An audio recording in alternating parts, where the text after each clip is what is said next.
Greetings, beloved Episcopal Church of the Ascension. I want to talk a little today about Christian formation.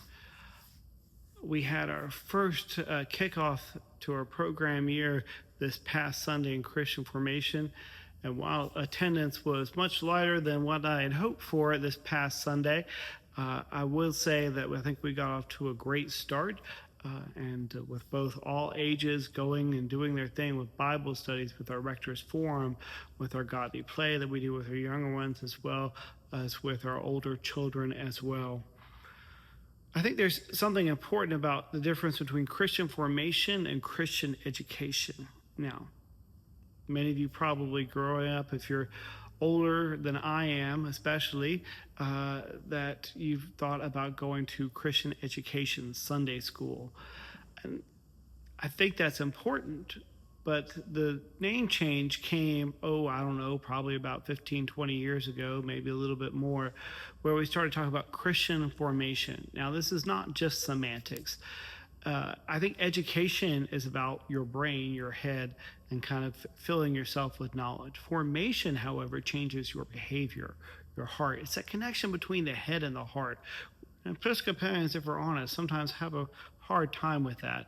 If you want to make Episcopalians uncomfortable, for the most part, you ask them how they're feeling, or what does this do, or how does this change their life.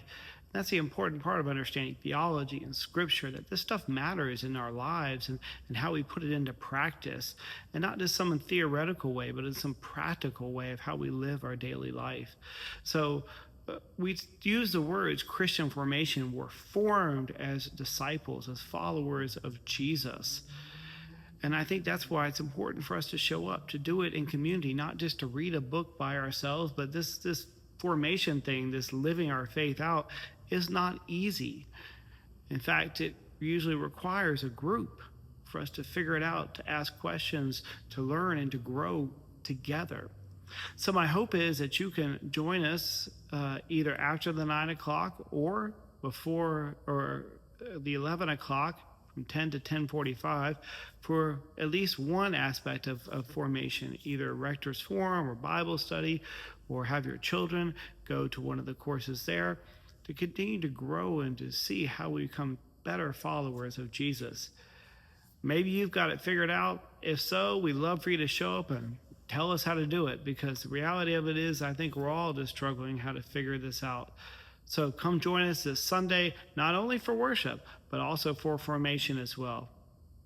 See ya.